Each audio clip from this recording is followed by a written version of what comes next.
Hi everyone, I'm Chris, welcome back. This evening I'm just out here in the old garage at my workbench here.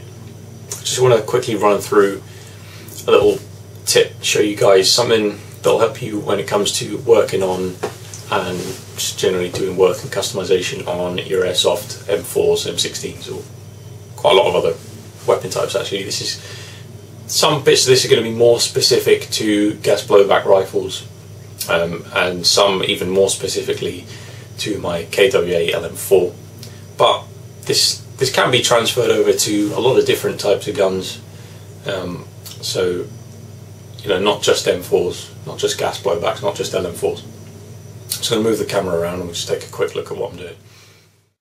Okay, so this is a general overview of the setup that we're using here for doing our customization work on our M4. Now, I'm not the first person to come up with this by any means. A lot of people do this when it comes to working on firearms. It's something I picked up, well, we were showing it about 5 years back when I was doing my armament trade training in the Air Force, and it's something we did on the L85 SA80, some of you might know it.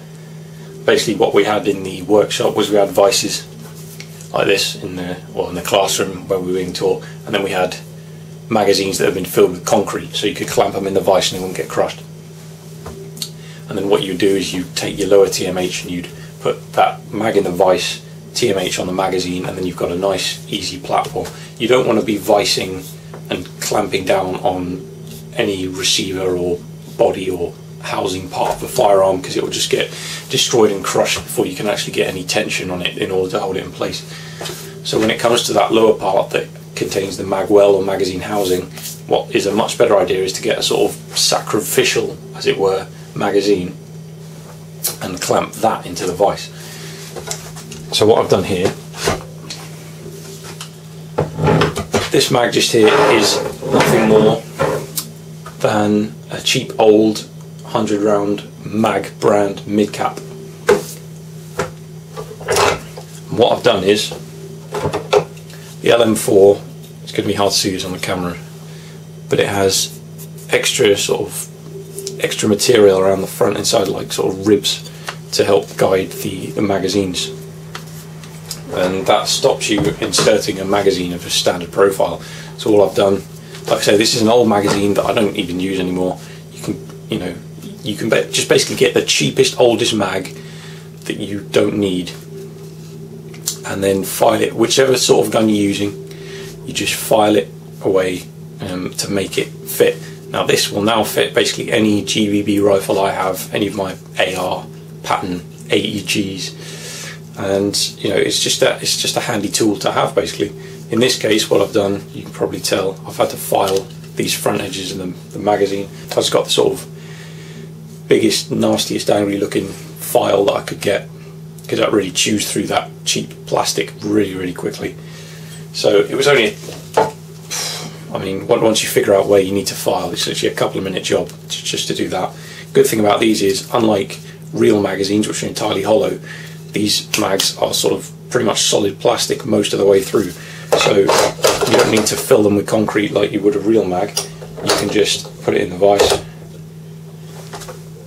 tighten it up like so, and there you've got your platform. I've put that in the wrong way around, to be honest, but as you can see there, it just goes on right like that.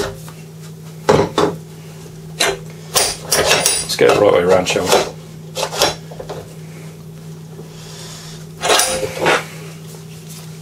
And even though that magazine isn't designed for this weapon, it just mounts on easy as that. And then, you know, you can, if you want to modify your bolt catch here or work inside the lower trigger parts, change your buffer tube around, work on your stock, your sling point, maybe your pistol grip, maybe not the pistol grip, but definitely anything inside your lower trigger kit. It's extremely handy to use this particular setup. So I hope that was useful to you guys. Thanks for all them thumbs up, subs, etc. Check out the Facebook page if you want to see more and stay updated on the channel. See you next time.